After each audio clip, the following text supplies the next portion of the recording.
Is Spiritism a sin according to the Bible and Christianity? Does the Bible prohibit us from talking to spirits? Are we actually talking to the devil? This is what we're going to be talking about today. So, my name is Eber, and this is The Meaning of Life. You know, some people argue today that the Bible is very clear in terms of us talking to spirits, and that any sort of communication between us and spirits, or any channeling between us and spirits, is just demons manifesting themselves wanting to lie to us. Now there's a part in Leviticus that talks about this specifically, that people use in argument in terms of explaining why spiritism and why talking to spirits is against the Bible. It says, "A man or a woman who is a medium or a spiritist among you must be put to death. You are to stone them. Their blood is in their hands." Now that's really heavy stuff, right? We can all agree that the Bible can't be taken literally, because there are many facts that we know today according to science that don't go in line with what is included, especially in the Old Testament. Like, for example, we know that the universe wasn't created in 7 days. Definitely not. We know about atoms and how they lead up and create elements. We know about the subatomic particles that lead up and create atoms, and all of this was not even imaginable back then. We can't start picking and choosing what we apply literally and what we apply figuratively. So it's important that we keep everything in its place, that we apply logic to our faith, and that we don't simply blindly follow what we read. It's important that we put everything into our historical context so that everything starts making more sense, and we can bring this into what our reality is nowadays. Most people back then were mainly farmers working in the fields. They didn't know how to read. They didn't have ways of interpreting religious experiences or spiritual experiences for themselves. They were also not monotheists, that is, they didn't believe that one God was a creator.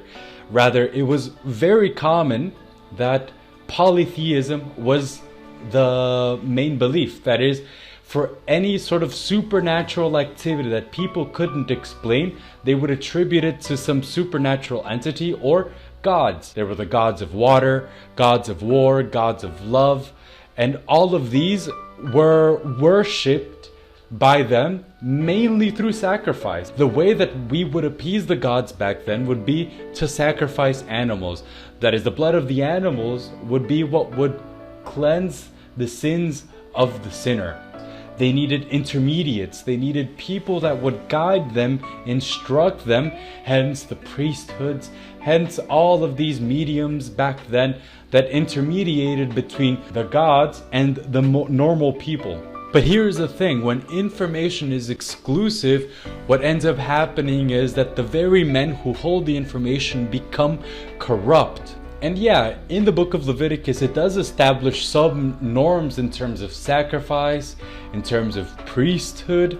But outside of this society, we had shamans or mediums or those who were spiritually adept.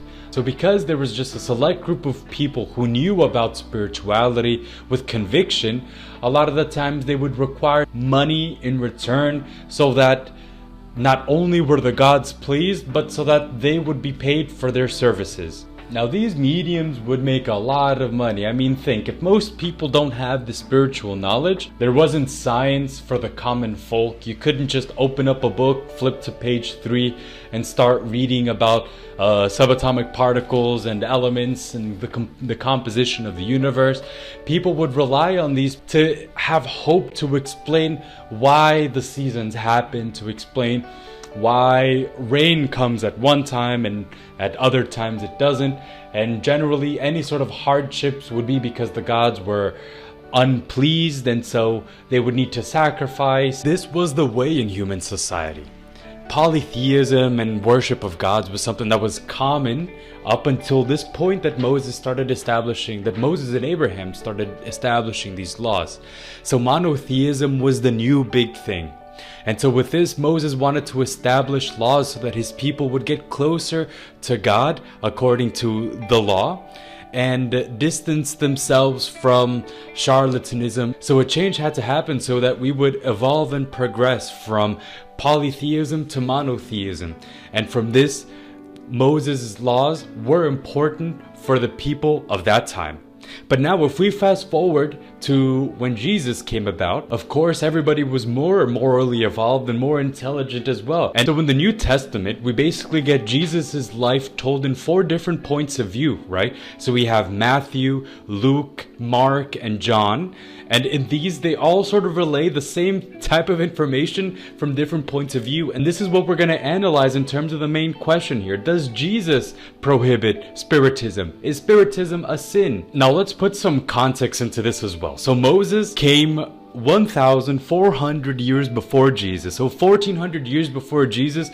I don't know anybody that's lived more than 100 years, for example, right? So obviously by then, Moses and a lot of his disciples that had established the moral laws of that time were no longer living. So we get a story where Jesus and a couple of his disciples went up a mountain, and Jesus started glowing, essentially light, and there appeared Moses and Elijah, who, remember, are long time dead, and Jesus started talking to them. And we see this in all of these 3 Gospels. In the Gospel of Matthew, in the Gospel of Mark, and in the Gospel of Luke, Jesus had a direct connection to spirituality, obviously, with the power that he had. So Jesus himself was a medium talking to the dead or people who had already disincarnated.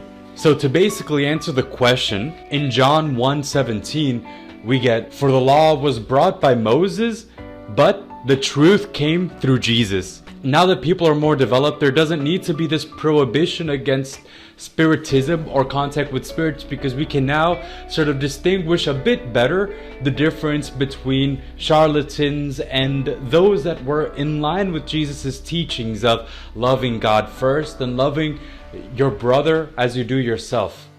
And the thing that we have to remember is that Moses and Elijah weren't demons transfiguring, trying to tempt Jesus. They were the actual spirits of Moses and Elijah that had lived back then, that had established the law. So let me ask you this. Are we only able to communicate with evil entities? The answer to that is obviously no. We do have the ability to speak with deceased loved ones.